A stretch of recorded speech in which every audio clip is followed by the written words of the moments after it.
Hi, this is Paul. I wanted to drop a video into this stream. This is from yesterday's live, just chatting on Jacob's channel. A couple of days ago, after Jacob had a conversation with Father Stephen DeYoung, I tried to pick up some of the people that were in that stream, but nobody did. And I got emails and comments from a number of you basically saying, why do you talk to Jacob? Jacob is clearly anti-Christian. Jacob says very unkind things and, in my opinion, untrue things about the Apostle Paul. And Jacob isn't someone that, you should pay any attention to or go on his channel, etc., etc., etc. Now, I don't necessarily want to justify my relationship with Jacob. I met Jacob on the Discord server, and we've had a few conversations together. He was at the Chicago meetup, and we got to know each other at a personal level. And then he drove me from Chicago to Grand Rapids for my synod meeting, which was tremendously generous. And Jacob has visited me here in Sacramento. And yes, Jacob says things that I wish he would not say. That's very true. Jacob says a lot of things I disagree with, but I find that I can have actually a good conversation with Jacob. And what I'm going to include from the channel, I think, is an example of that. I don't always push back on people right away or push back on people's comments. I usually take my time with that. And as I talk about in the stream with Sam and Jacob, I think especially at initial moments in a relationship, it's good to pull your punches and to listen. Because one of the things that if you listen enough to Jacob, you'll find a number of surprising things. Number one, even though he'll say some terrible things about Christianity or Calvinism or Protestantism, he'll also say some really wonderful things about Christians and Christianity. Jacob has a rather unusual, at least it's new to me, it might not be that unusual, but Jacob has sort of a two-covenant approach, at least that's my understanding of it, a two-covenant approach. There's the covenant of Noah and the covenant of Moses, and Jews ought to follow the covenant of Moses, and Gentiles ought to follow the covenant of Noah, and Gentile are God's people. Now, there's very much a hierarchy in Jacob's mind, and Jacob goes into these kinds of things, both with his talk with Father Stephen DeYoung and in the live stream that I'm about to share. But it's very interesting. And in fact, if you listen to the live stream with Stephen DeYoung, Jacob makes the point that he says, well, Christianity and Islam in many ways, and then secularism, which follows Christianity, I'm adding some of my own ideas to this, actually in many ways made the Noah's covenant flourish all over the world. And the world is a better place because of Christianity and Islam, in Jacob's opinion, even though Christianity and Islam get God wrong, in Jacob's opinion. And so I find Jacob has a lot of very interesting ideas. They are his own, and he'll be very honest with that. There are ideas that are quite idiosyncratic to him. He'll say that often. But he is participating in this, and participating in this little corner in a way that I think many of us don't understand. Jacob raised some issues about ideas within Judaism about participating in these kinds of conversations with Gentiles, which I also found to be very, very interesting. And so part of to explain why I do what I do, and I think to a degree to explain this little corner of the internet, is to understand that people are going to say offensive things. People are going to say things you disagree with. People might even insult you. But again, as Christians, if you read the Sermon on the Mount, Jesus has some very alarming things to say about what to do with people who perhaps insult you. Now, Jacob does not insult me because he's against me. Jacob is in very many ways for me. In fact, Jacob has said things to me which absolutely make me blush. In fact, Jacob wishes I would be far more messianic in terms of his definition of what being messianic is, as opposed to mine. And so in many ways, Jacob is one of my biggest supporters. And Jacob has wonderful things. Listen to what he says about the Roman Catholic Church. Listen to what he says about Orthodoxy. He says a lot of surprising things. Now, if you catch his snippets of some of the alarming other ways that he uses languages, and I called him on that in this live stream because I said, basically, I think you're actually being counterproductive with just sort of this expressivism, let's say, because he's got an idea and he expresses something and boop, out it comes right there, full force, as blunt as you can imagine. And he sort of says, well, that's just me. Oh, okay. Well, I see a lot of people who act like that way, and they do something that's counterproductive or self-destructive even sometimes, and say, well, that's just me. And I'd say, well, I don't think that's really working for you, and I don't think that's working towards the goals that you have. Jacob, I think, very much wants to make the world a better place, and Jacob's vision of the common good, I don't think, is that far off the vision of the common good that many people who watch my videos or in this little corner of the internet believe it is. So Jacob's a very interesting individual, and so what I'm going to, the rest of this video is just me taking from that live stream that I participated in, and I want you to see it because I think that will add more context to my relationship with Jacob. And again, in many ways, the heart of my project is to encourage all of us to, in my opinion, obey Jesus' commands. What is Jesus' command? Love the Lord your God with all your heart, soul, mind, and strength, and love your neighbor as yourself. And loving your neighbor as yourself goes all the way up to and including your enemies. For Jesus, loving your enemies is not sort of advanced Christianity. It's very difficult to do, but all Christians are called to do it. And I don't consider Jacob my enemy, even though he says things that a lot of you quite rightly listen to and say, I don't want to be around anybody who says things like that about my faith or my beliefs. I'd invite you to give Jacob another listen and listen through a lot of the bombastic comments and try to get an understanding of where he's actually coming from and how he wants the world to be. So, yep, so from here on in, it's just a copy of the live stream, and I'll put the link to the whole live stream, so if you want to see more context. I jumped into that channel when it was Sam Adams from the Transfigured channel, and Father Eric, and they were having a lovely conversation about the kinds of things that Sam and Father Eric like to talk about, which usually has to do with the Trinity and early years of Christianity, etc., etc. So, yeah. And so I just wanted to drop this in as sort of a little extra video to give you an idea of why I do what I do.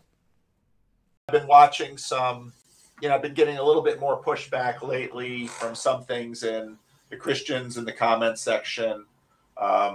They pointed me to some Christian YouTubers and then, actually that little kind of throwaway thing after watching Jacob and Stephen DeYoung on Jacob's channel. Jacob's pretty outspoken in terms of his ideas about the Apostle Paul and Christianity. He doesn't pull his punches.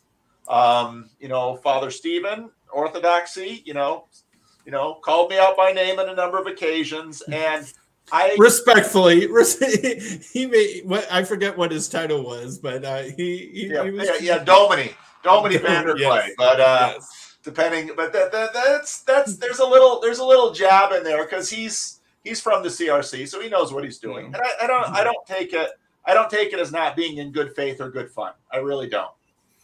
But Christian YouTube and the Christian internet really plays is playing a different game. I'll say it that way. And like Mike Winger or something like that. Yeah. Even though his videos are pretty big, right, in terms of audience, he's playing a different game of reassuring the people with the right answers to the questions they're wondering about. Right. And I think part of what has made our conversations here what we often value is that we're not playing that. I mean, I said it in that video that in this little corner, we have all these different flags. So you've got kind of the Christian group and, maybe a big Christian flag and then some little Christian flags around it. And then we've got some other people. And our game is not to steal people from the other flags. And our game is not to destroy the other flags.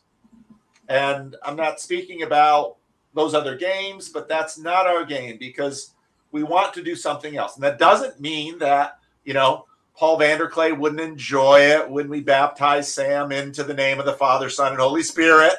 Or we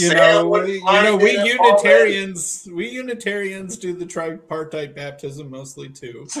So and so then, to me, there's a lot of value in my conversations with Jacob, even given what Jacob has to say about the Apostle Paul and Christianity, and making videos about me after my Sunday school class.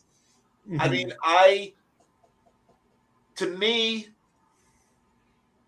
I think so. So the question is, aren't you defending truth? Well, I think truth warrants honest conversation. And some of the critique of me by some is that I don't defend Calvinism or Christianity in the way that they think I should do so. And when I hear that, I think I'm not promoting it in the way that they usually expect it to be promoted on YouTube. Mm-hmm. And for my part, I say, you can find lots of Calvinists.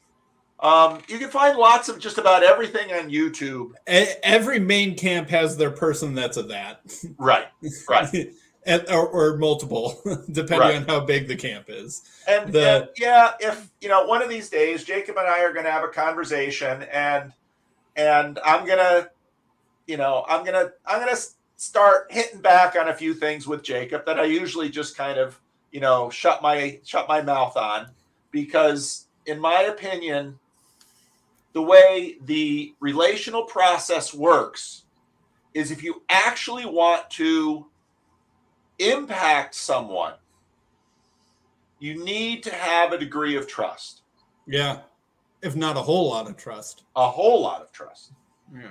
And that trust and love is built by mutual disclosure. It's built by forgiveness. It's built by turning the other cheek. It's built by the other person knowing at a deep level that I care for them. Mm-hmm. Not just them as a sack of beliefs, but them. Yeah. And that to me is worth, getting some rosy cheeks every now and then. Yeah.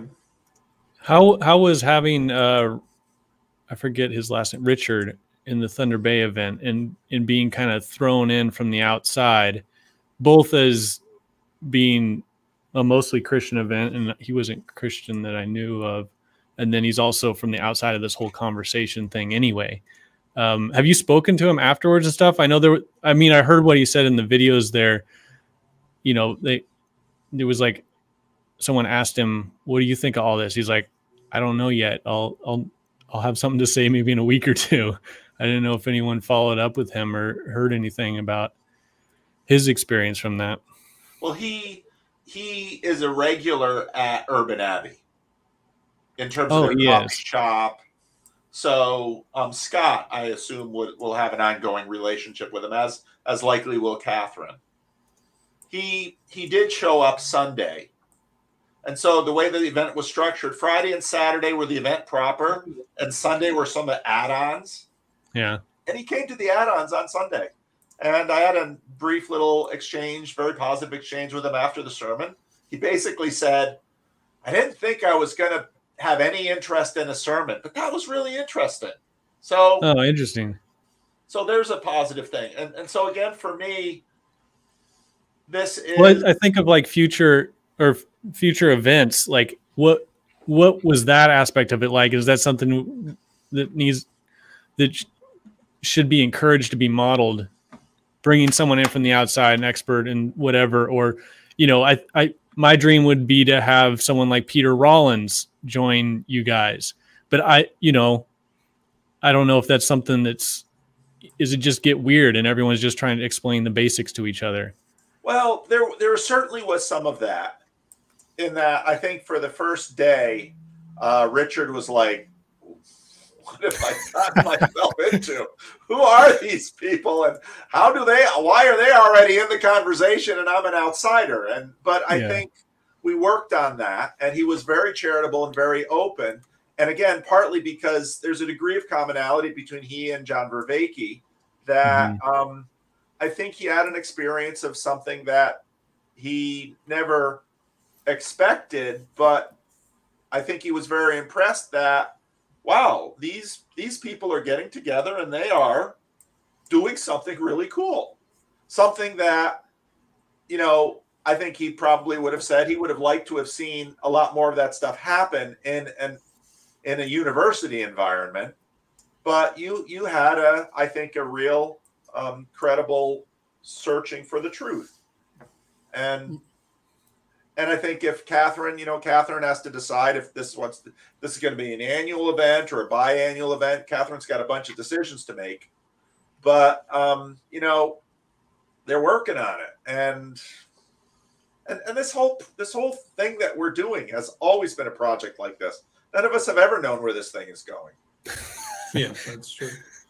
I feel like the winding down of rebel wisdom has probably diminished from this little corner a little bit in terms of tilting the balance more in a very Christian-centric direction, whereas they kind of had their tentacles out into, you know, integral new agey psychedelic-y places that, you know, added some diversity and different kind of topics to the table.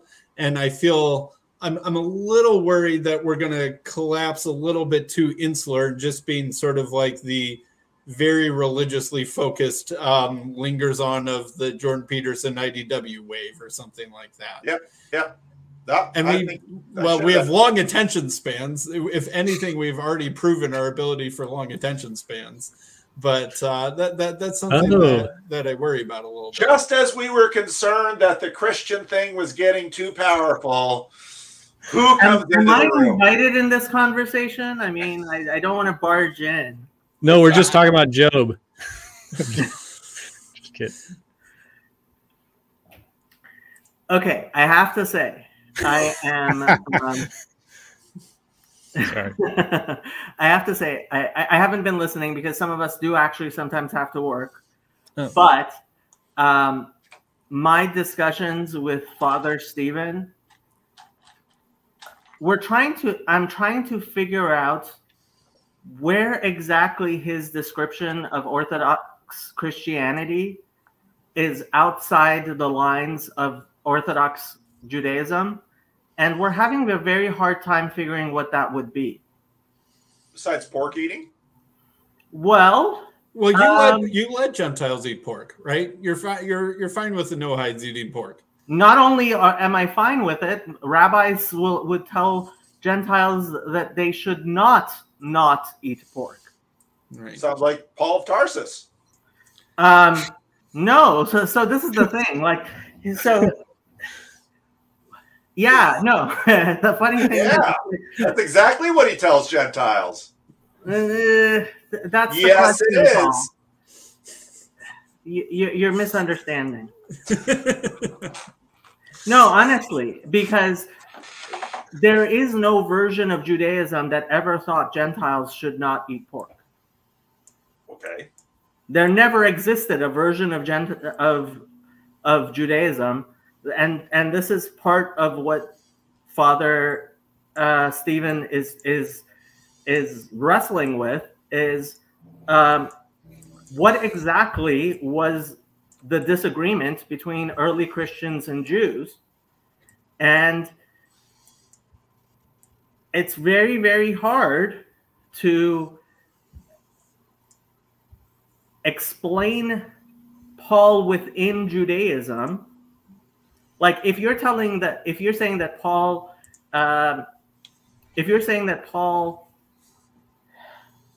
told Jews not to eat pork, that they could eat pork, right? He didn't do that.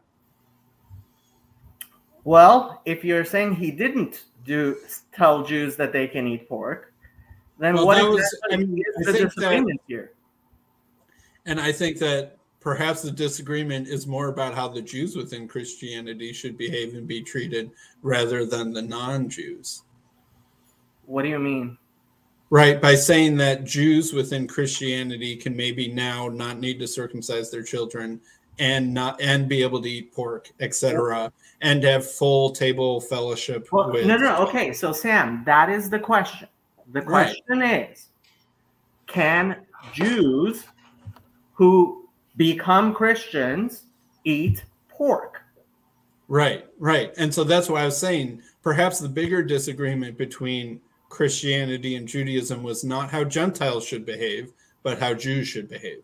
Right. No. That is okay. So but if you're believing in, if you believe that Paul wasn't preaching that Jews can eat pork, where's the disagreement? Right. So I guess one question that I would have for you. So, right, in the book of Acts, we hear about these God-fearers, right? Yeah. Gentile synagogue attenders, or at least supporters. And it's a little bit unclear what sort of role those sort of Gentile God-fearers had in those synagogues, and what was different between the way those Gentile God-fearers would be treated in a Christian congregation than compared to a non-Christian Jewish congregation at the same time. And you've made me scratch my head, and I'm not quite sure what that is, but there does seem to have been something. And it does seem like the God-fearers had a little bit fuller sense of belonging and participation to a Christian church than they did to a Jewish synagogue in the first century. But I'm not entirely sure if I could point to exactly what that is. And I'm a little bit confused on that. Honestly, I think that the difference is that Paul was, and again, I cannot represent what Father Stephen is thinking, because he himself, I think, is wrestling with a lot of this stuff, and I don't know what he's thinking. What I will tell you is, if you understand it the way I understand it, which is Paul was preaching there is no difference between Jew and Gentile, which Mr. Vanderklay doesn't want to believe. I mean, I think he was preaching then in eschatological sense. And then that brings up the whole semi-realized eschatology stuff. But I think that he was more when he says there's no Jew nor Greek, Gentile, woman, man, woman, etc. Yeah. Right, slave free. I think he means that in some sense applying to now, but he mostly means that in an eschatological sense. I think that in the resurrection with spiritual glorified Christian body, or spiritual glorified, resurrected bodies, that A, you don't really have an ethnicity, and B, you might not even really have a gender. Which that's one of my weird takes on that, but that has implications for the present, even though the central focus of that statement is eschatological. When I read Paul in the New Testament, I very much see sort of a two-track system, the Gentiles and the Jews. And he's got different rules for both. He circumcises Timothy. And he can, and a lot of the question, a lot of the friction between does happen over, okay, well, if Jews and Gentiles are now both people of the God of Israel, how do they actually relate? Let's see, when they eat or when they're together in a church. Those are kinds of issues that they're dealing with. Paul, I don't see Paul as abolishing the Jews or even the law for the Jews. And I'm going to call you Vanderklay because it's going to get too confusing talking about Paul. Or we can call him Ball. How about this? We call you Paul and we'll call him Ball. Fine? Doesn't Ball just mean Lord? So it does. It does. Yeah. Yeah. So Luke says, can Jews who convert to Christianity eat pork? As a rule, no. Look, if that's your rule, that's a very different rule than Christianity has been teaching for 2,000 years.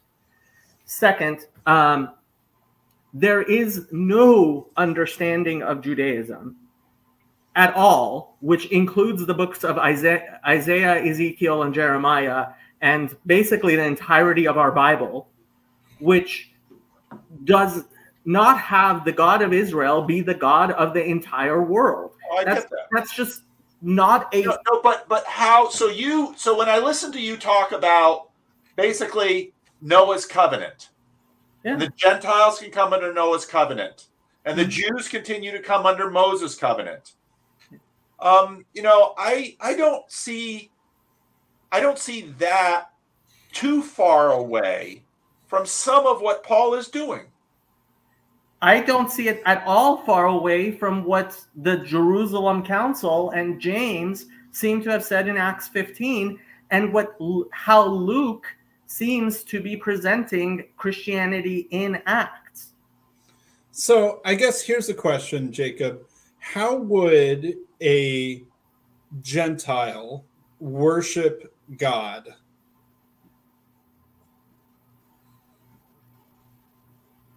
The same way they were always worshiping God, which included bringing sacrifices to the temple in Jerusalem.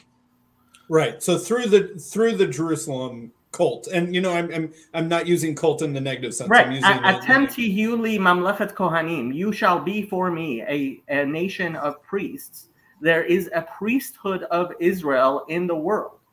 Right. So this is. Go ahead, Paul. I think you know. But the Gentile eunuch. Okay. I mean, so Acts chapter 6, the Ethiopian eunuch. Right. He was likely castrated because he was a slave of a royal household. He goes to Jerusalem. He's very much taken by the God of the Jews. Goes to Jerusalem. He will not worship. He will be in the court of Gentiles, no further. Correct. Most people were in the court of Gentiles, no further. Right. Most Jews, look, the caste system within Judaism is a real hierarchy and a caste system. I was just going with. And so this is part of the distinction, Jacob, though, is that Christianity removes the Jewish caste system in terms of access to God for worship.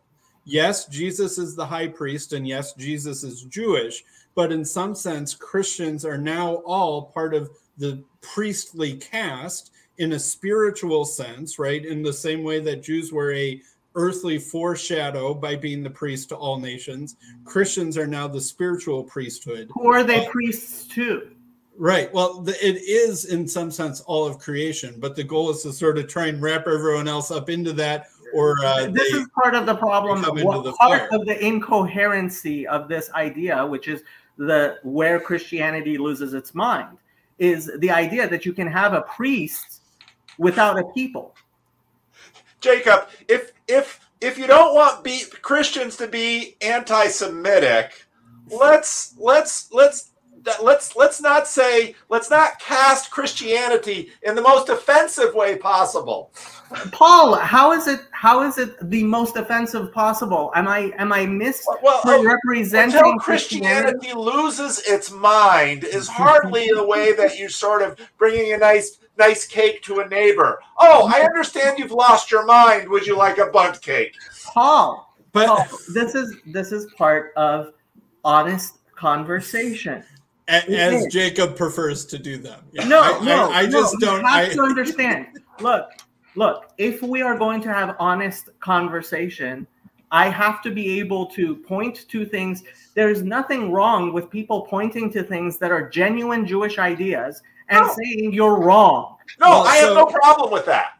But lost your mind isn't necessarily the most generous entree into the conversation. But Jacob, I think I found something that you will disagree with about early Christianity and what it says about Gentiles and their relationship to God, is that Gentiles can now be full participants in the sanctuary, in the worship of God, without Jewish priests as an intermediary.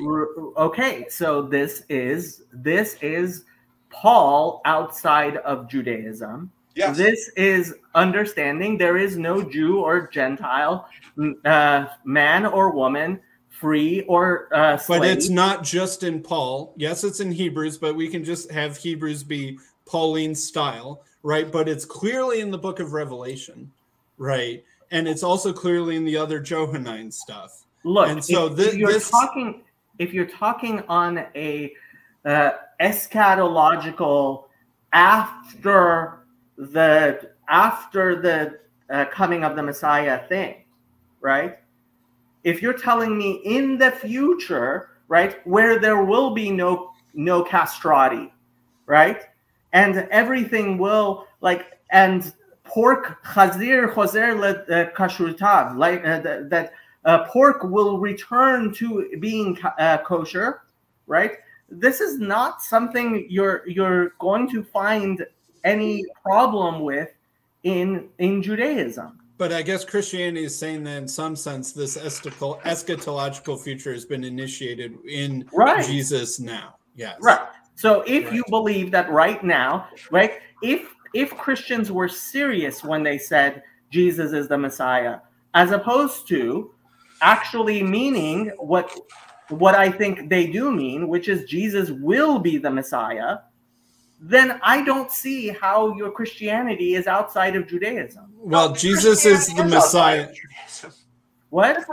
It's a different system. I'm not arguing that they aren't, and I'm not arguing that there aren't differences. But I am saying that. What are those differences? Well, what Sam just articulated is that I'm going through the book of Romans very slowly and carefully with my Sunday school class, trying to put it in Vanderclayism and plain language for my people. But, basically what I hear Paul is trying to do is say, how does the world gain access to the Creator God, the God of the Jews? Must they go through circumcision and the temple in Jerusalem? Circumcision, that's two different things. Or stay outside of it and have Jews be worshiping on their behalf. Is the experience of the Ethiopian eunuch as much as can be gotten for that man? And Philip along the road says no. And what Judaism has to offer says, yes, that's as far as you can go. You can take your chariot to Jerusalem. You can stay outside. But you are a eunuch, you stay outside, here's the caste system, you're out.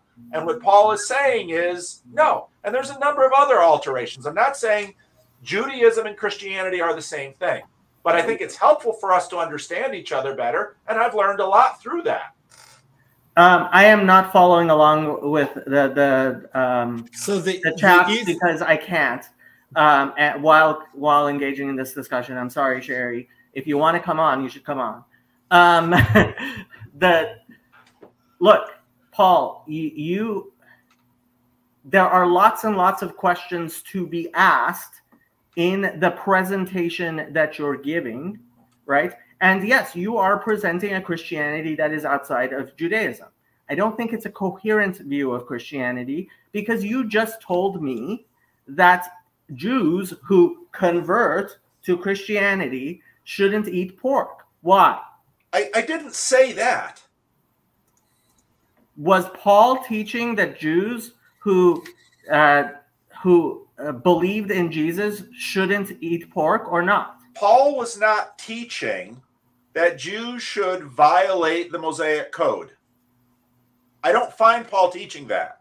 I find Paul as an apostle to the Gentiles teaching that Gentiles now are included in this priesthood and the people of God, not in the same track. Then why don't Gentiles stop eating pork? Then why don't Gentiles stop eating pork? Because, and so again, it comes. So we were talking about Peter's vision in Acts 10 earlier, and I think that this is the relevant passage. Good, Sherry is here. All right. And that I think that, Jacob, you did say something interesting to me, which I hadn't really heard. You said this when you were talking to DeYoung also about that. Yes, in the final end of all things, even the pigs will be made clean and everything that is inside the pig category. Right. And, you know, when Peter has the vision from Jesus in Acts 10, Jesus says to him, you know, rise, Peter, kill and eat. And Peter says, by no means, Lord, for I've never eaten anything that's common or unclean. And then Jesus says, what God has made clean, do not call common. Right. And so Jesus seems to be saying that now, in some sense, through what Jesus has accomplished, that all things have been made clean. And that includes Gentile believers who can then participate in this weird spiritual sense in Jesus's worship of God in the heavenly temple, not made by hands, right? Book of Hebrews style. Gentiles can be in there for the same reason that I think that you can eat pork now, even if you are Jewish. And I think that that is Christianity and it's outside Judaism in at least the sense that you're defining it. Sherry has something to say. Yeah. Jacob, if I leave, can you run this thing? Yeah. All right. Okay. I think I need to go. All right. Okay. But fun talking to you all. All right. Take over, Sherry. Oh, I don't really have much to say. I just decided I'd jump in because I have nothing to do. I'm sitting in a hotel room. You were saying things in the comments, so you must have something to say. What were you saying in the comments? I didn't read them. Okay, well, I'm not proficient enough in Christianity or Judaism to make this argument, but I did have a really great discussion with Chrissy this morning about the universalism that I see. And I don't mean that in the classic definition of universalism, but the universal aspect of the Book of Job. So, for example, we were talking about the traditional view from what's his name, the rabbi that I always can't say his name, Soloveitchik.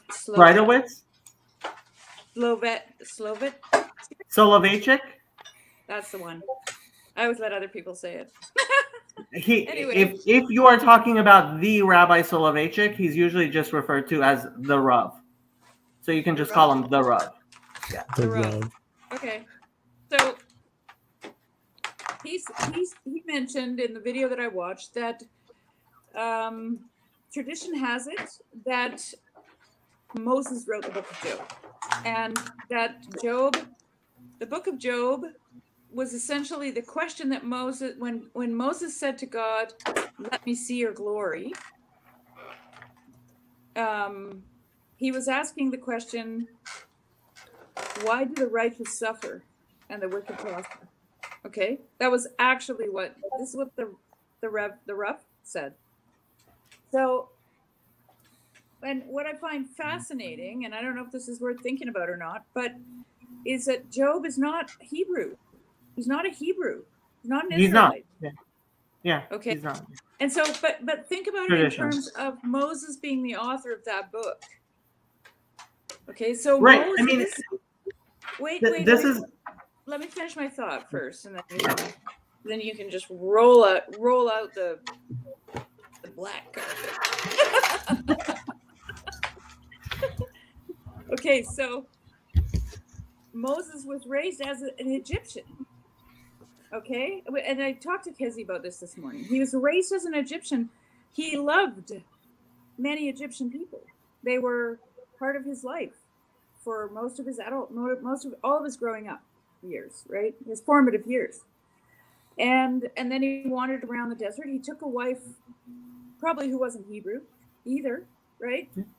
And worked for her dad and lived with those people. And so Moses was a universal man. He was a human being, right?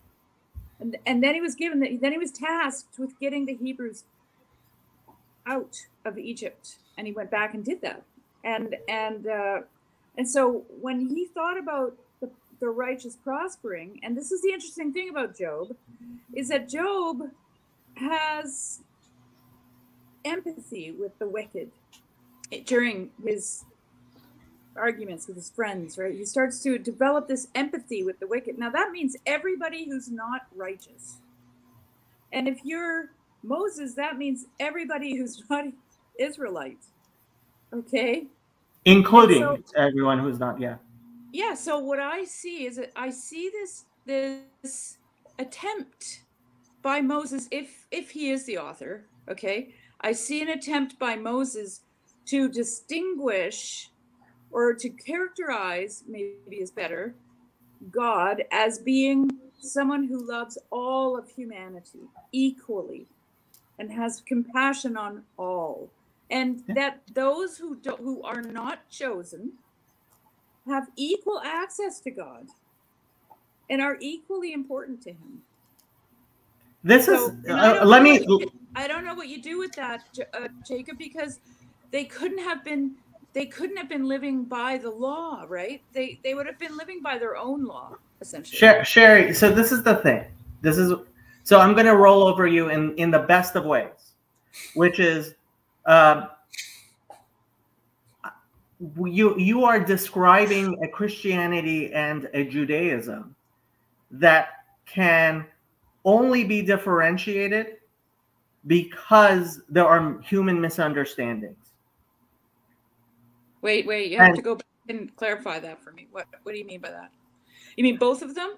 Judaism and Christianity? Yeah, that I mean, this is a view of it's almost a comic view of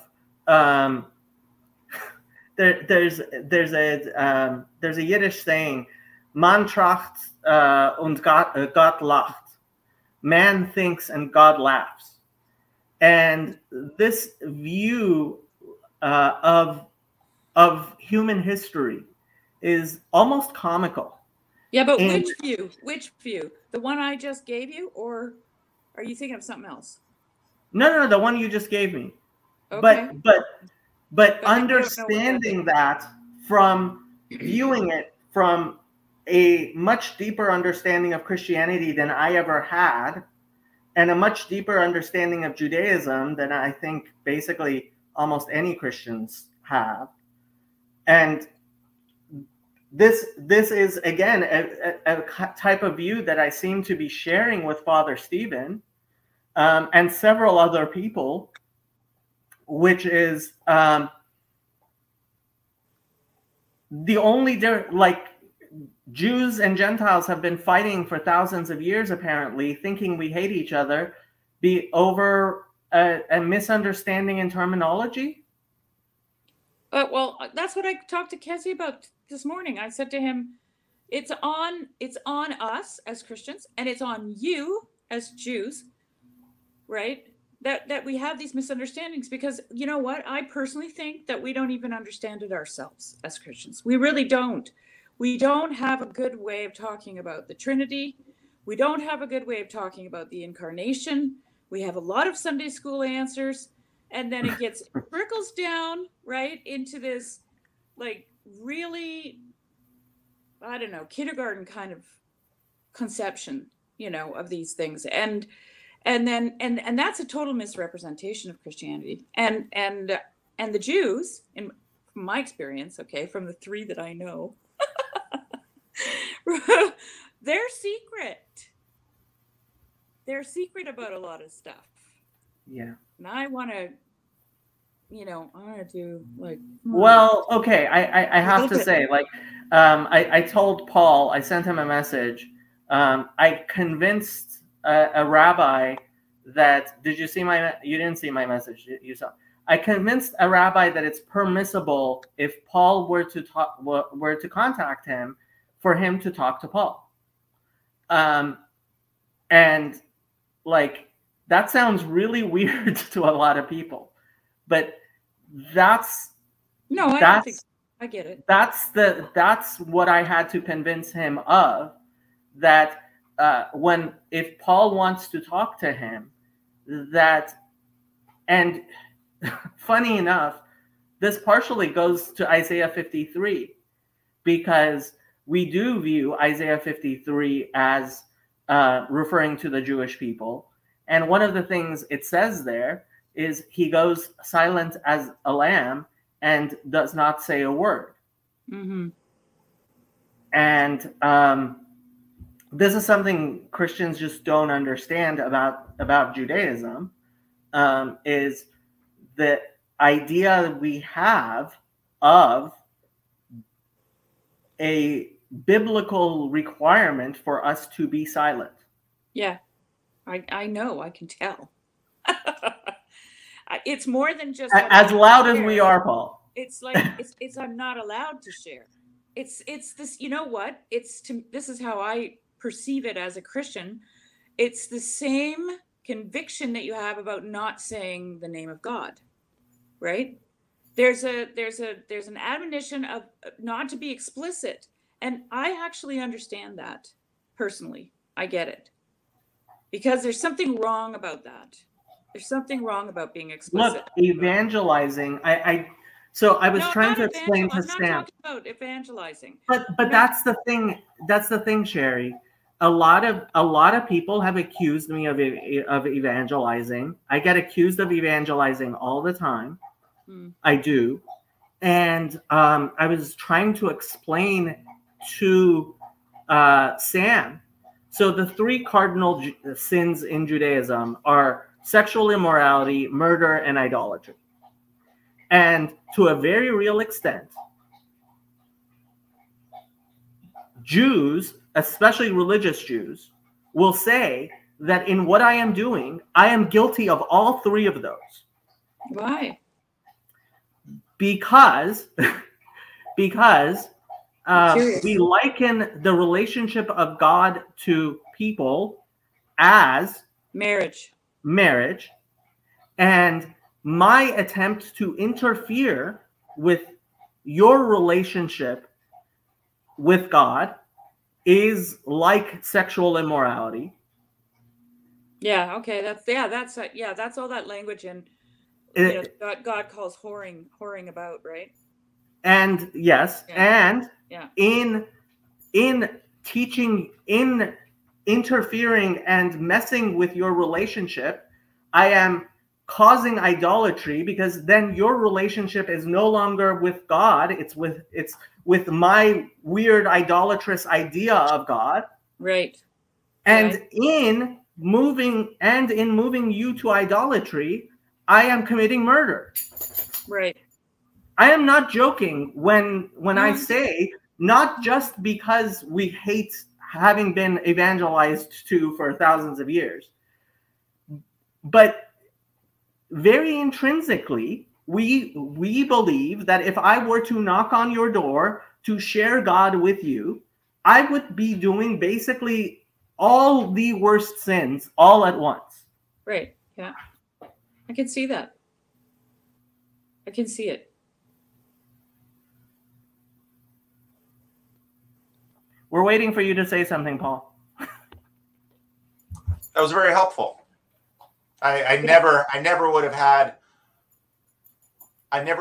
that idea. To me, I mean, my idea of evangelism is similar to C.S. Lewis's in that, you're my friend. You clearly love God. I believe you love me as a friend, and you want the best for me. And so, for me to be convinced of your ideas would be a way of me being blessed. But my ideas are definitely wrong. Well, so are mine. I mean, we all have wrong ideas. Exactly, which is why your relationship ultimately with God has to be without my interference. Well, I wouldn't call you interfering, but it's never going to be without your influence. You've already influenced me. Okay, so the question becomes, where is that line? And that's why I had to convince that rabbi that it's okay for him to speak to you. Right. Okay, I see what you're saying. Okay, why? So now I'm confused, because on one hand, you shouldn't influence me. No, you should influence me. Every time we have a conversation, we influence each other, right? But is that my will that I influence you, or is it me trying to do my thing in the world? As opposed to God's thing? Right. So maybe if I were to spend my time in the synagogue praying and spending all my time improving myself and being as unobtrusive in your life as possible, I would be less likely to interfere with your relationship with God than if I were influencing you with all my idolatry in my imperfection. Mm-hmm. And you say Calvinists are like Jesus take the wheel. That's an awfully, there's very little agency in that. I mean, that's something akin to, you know, baptizing people in the Mormon temple without them even knowing you're using their name. Well, okay, I kind of have to tell you, that's funny you mentioned that. I'm guessing you didn't watch my discussion with Lee Baker. Is he Mormon? He was a Mormon bishop, and then he became an evangelical anti-Mormon, and now he's a Noahide. And during our discussion, he said to me that as he's gotten to know Judaism, and he knows Judaism better than a lot of people, because now he is a Noahide and he is involved with Judaism far more. He said, what I've noticed is that there appears lots and lots of you are moderators. Please moderate the chat. There are bots in there. I wouldn't know how. Well, I don't know anything about it. there are some 20 people watching this, and I'm guessing at least half of them are moderators on my channel. What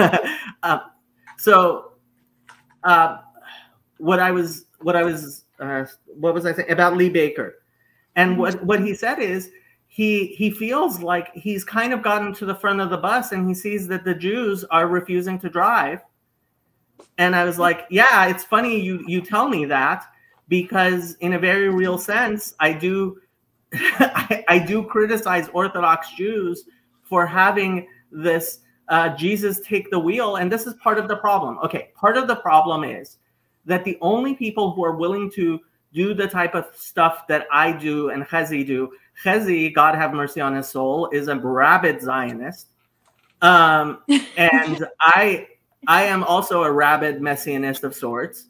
And there are rabid hyper-dispensationalist Christians. And so the only people who are willing to do the type of discussions that I and Chezi are having tend to be people who in Judaism are considered weird Messianists, because we are kind of saying like, hey, look, it really does go back to that verse in Ezekiel, or is it Zechariah, where it says 10 men of every 10 men of every language will grab onto a Jew and say, let us go with you because we have heard God is with you. Right? And Rabbi Skobach says he receives emails every single day from Gentiles saying to him, Rabbi, we just want to hold on to your tzitzis, to your the fringes, corner of your garment. Right. Yeah. And I mean, it's a very weird situation to be in, but that's part of why, like, I keep on telling people it feels like I'm living in the end times, because the scriptures are coming true in a very literal sense, far more literally than anybody ever imagined. Yeah. Certainly me. Yeah. I can, and you know, again, this is all really helpful for me, Jacob, because I feel, you know, in this conversation, I understand you a lot better, and some of the mysteries of what you say and what you do are now no longer mysterious. I can see the rationality behind what you do and don't do, what you say and what you don't say, and how sort of this gets like what? Like what? Well, you know, some of the differences that we have that we were talking about before with Sam. I mean, those remain, and they're a little clearer for me. But this, I mean, the Noahide. I remember when we were in Chicago, and you kept talking to me about, you know, there's all these Noahides, and it's like I had to look that up. It's like, and then it's like, oh, Okay. Well, that's interesting. And that makes sense because, of course, the Noah covenant is universal and Abraham is particular. And again, well, okay, this is another thing. The covenant, you have to understand, as we understand it, the covenant of Abraham is not particular. Is not what? Is not particular to Israel. So okay. Abraham had multiple children. Right. There was Isaac, Ishmael, and the other children. Right. And so Israel is through Isaac, and then Isaac had two children, which was Jacob and Esau, right? And so we believe that the Ishmaelites and the Edomites cover two. They're not two of the 70 nations. They are the two spirits of the 70 nations. And so Israel are the children of Jacob, but ultimately Abraham is the father of all nations. That's interesting. And that's under the covenant of Noah. But ultimately, this exclusivist idea of it makes zero sense in monotheism to believe that the God of Israel, like that the Gentiles are not in some manner also the children of God. No, and I mean, for Pete's sake, I mean, Americans get that. In my Sunday school class, who's a child of God? Everybody. That's American. Right, but Christians think that Jews don't believe that. Yeah, but again, we were talking about the hierarchy that you have in the caste system. And I will refer you to 1 Corinthians 12. Okay, I'll actually, I'm not going to get there before Advent, but yeah, and then we run right into Paul, because one of the things that Paul very much does address is the caste system. And I think if, to understand this sort of egalitarian spirit that has captured the world in many ways, that goes directly back to Paul. And Paul says he gets it from Jesus. So this is the thing. There is it's one of many, but go on. Okay, but yes, there is this tension within Judaism. Yes, I will take you for a walk. There is a tension in Judaism, which includes this idea that there is an equality of all humanity before God, while there is a hierarchy before God. And if you want to read Paul as including both, right? And you understand First Corinthians 12 like we do, which is that look, there are different positions in the body of God, in the body of humanity, which is in a sense like God. Again, refer to my background here, right? God and man, right? And so, yes, we believe that Israel is, in a sense, the head of the body. And frankly, I don't understand as a Christian how you could disagree with that, because, like, Israel is the firstborn of God, even through Christian theology. Right, and I think again, when you read a lot of Paul, a lot of the things that you say to me, even as on one hand you're always throwing mud at Paul of Tarsus, many of the things that you say to me are consistent with Paul. They can be consistent with parts of Paul. There we go. Good. Hey, we're getting higher definition. That's good. There are definitely I've always said this. No, okay. As I call Paul Ball of Tarsus and I say he's always wrong, what I also say all the time is it is absolutely wrong to say that Paul was smart enough to be wrong all the time, which is Wait. Slow. Yeah. See, Jacob, some of these phrases that you use, I don't think are serving you, because what they tend to do are confuse us. Okay. Look, there are definitely I'll take a line out of Rabbi Tovia Singer, who should be more popular than he is, but he's even worse than I am in the way he phrases things. You'll like him even less. He says there are many new and wonderful things in the New Testament. The problem is the new things are not wonderful, and the wonderful things are not new. And so there are definitely a lot of wonderful things in Paul, and this concept of Paul within Judaism, which Father Stephen and N.T. Wright have been arguing with other Christians, and it is an argument they have to have with other Christians, is a Christianity that is incredibly Jewish, to the point where I honestly cannot see where they are outside what we refer to as the 4 cubits of halakha, the 4 cubits of Jewish law, right? I'm not saying I agree with everything this Christianity. I'm saying that as an Orthodox Jew, I don't see where it is outside the line of what is acceptable within Judaism if you interpret Paul that way. Now, first of all, there are plenty of Christians who do not interpret Paul that way. Second, this ends up with implications which are not at all what Christianity has been teaching for thousands of years.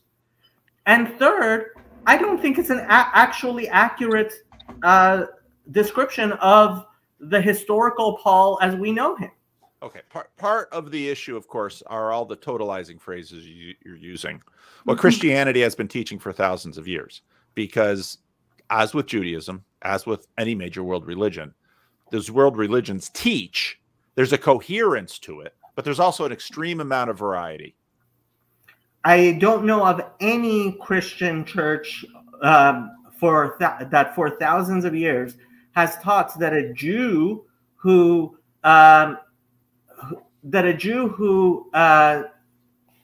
accepts Jesus, we won't say converts, should circumcise their children and is even allowed to not eat pork. Do you know of any Christian sect that for thousands of years has said a Jew who accepts Jesus, the idea that Jesus will be the Messiah, and I understand what you mean by that. You can keep going, right? Because your definition of Messiah is it's clear in the Gospels that one of the major agenda items in the Gospels is to work on this question of what Messiah means. There's no question about that. Well, and you disagree with the redefinition. Got it. No. It's beyond that. But let's put a pin on that. No. Okay, but wait. Can I interrupt here? Because the whole time you're talking, Jacob, I'm going back in my mind to what you said about, the idea of being a fornicator and a murderer, and what was the other thing? Idolater. Okay.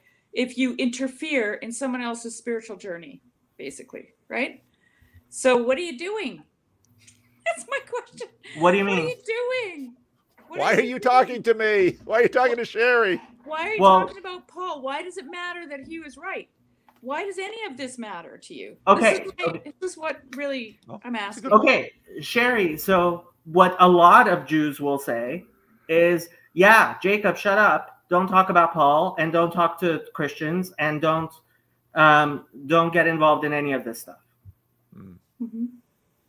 There are plenty of Jews who will tell me to delete my channel. Oh yeah. Well, thank you. And that's helpful for me to know, because there's plenty of Christians who don't like what I do too.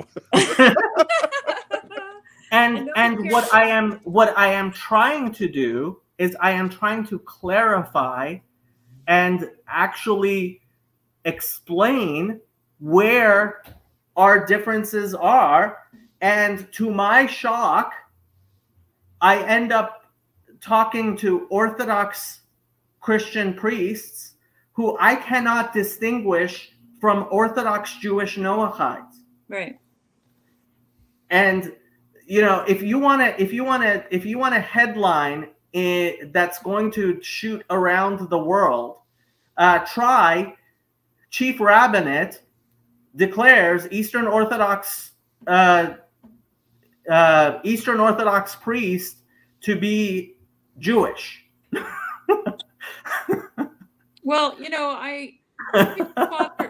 Father John Bear was saying that he was at an ecumenical conference of some kind, and all the Orthodox Christians, priests, because they were mostly clergy, were sitting with all the Orthodox Jews.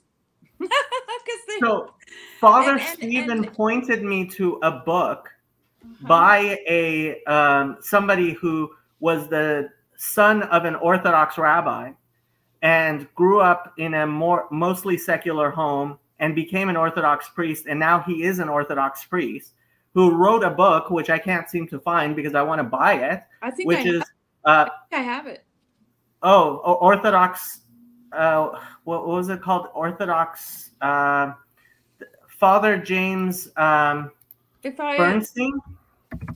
You know what? I have it on my Kindle, and I don't think I can go out of here, right? Can I go out of here and check my Kindle? I might. What do you mean by out of here? Well, I mean, like I'm just on an iPad, so if I hit my home button and look into my Kindle, I don't know. Give it a try. Yeah, I'd be curious. Bye. Okay. So he wrote. You're still here, Sherry. He wrote a book, Orthodoxy, Jewish and Christian.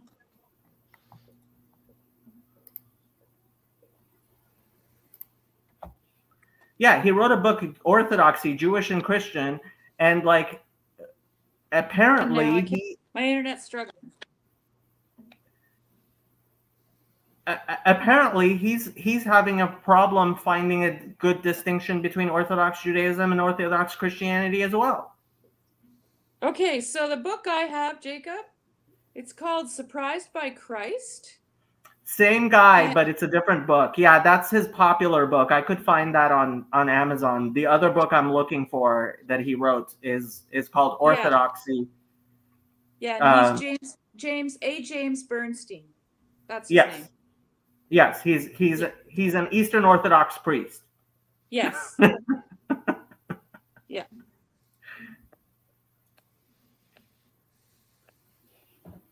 Okay, I'm back. I made it. You made it. Through the looking glass. Woo! Oops, sorry. There was a point I was going to make because Kezi and I talked about it a little bit today. Now. Oh, by the way, Paul, stop calling Chezi Chezi. Yeah, Chezi. You can just do an H. Hezi is okay. Yeah, right, you can do Hezi. Yeah, Hezi is okay. It's Chezi, but you can do Hezi. Yeah. It's kind of a Dutch throat. Actually, it is. Yeah, it's exactly that. Hezi. Okay, well, it's helpful because if you don't catch it, I don't want to mispronounce his name. So yeah, he's a nice guy. He's a super nice guy. I really love talking to him. I thought it was a great conversation. Yeah, and yeah. Except for the Zionist stuff, I like him a lot.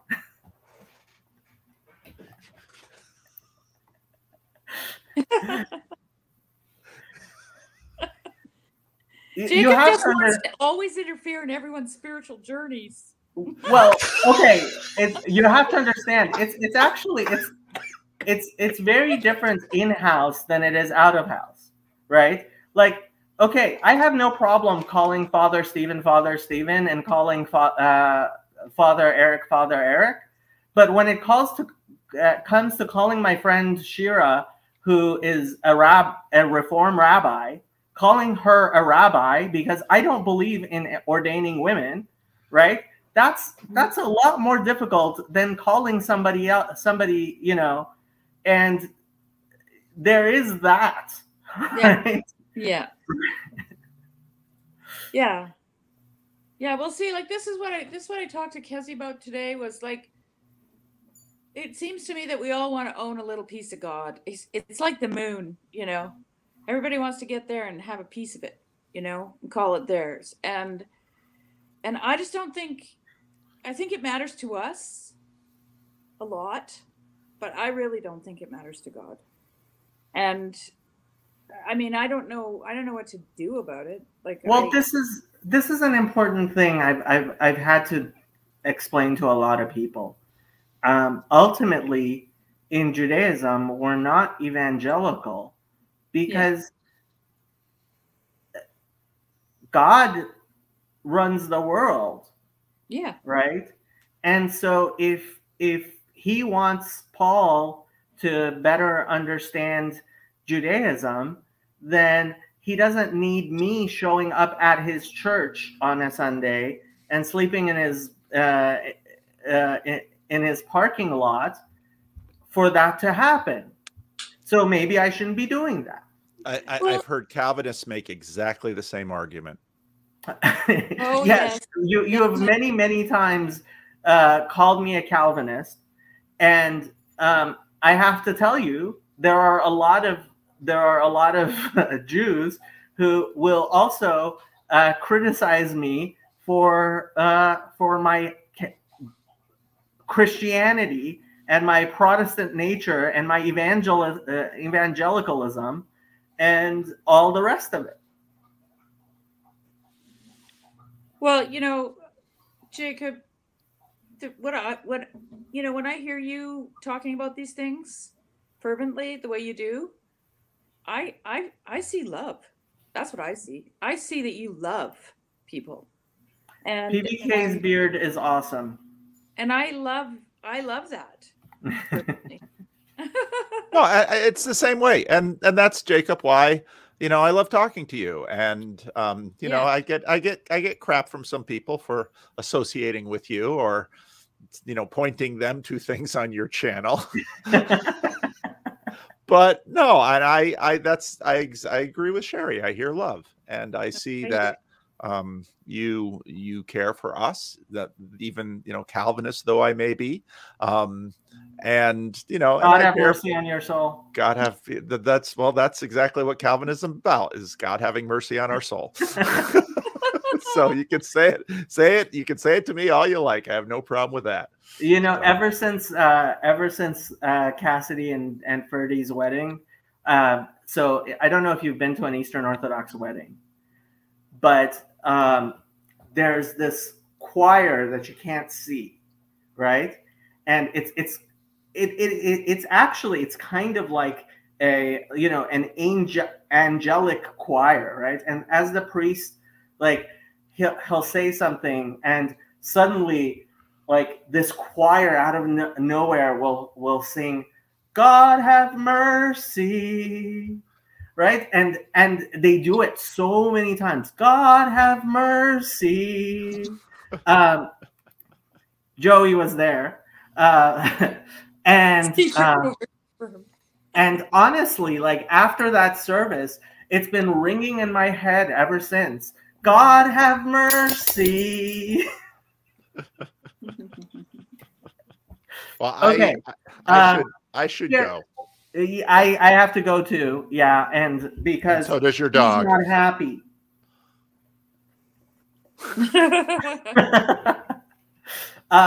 I think I'm going to end this stream here.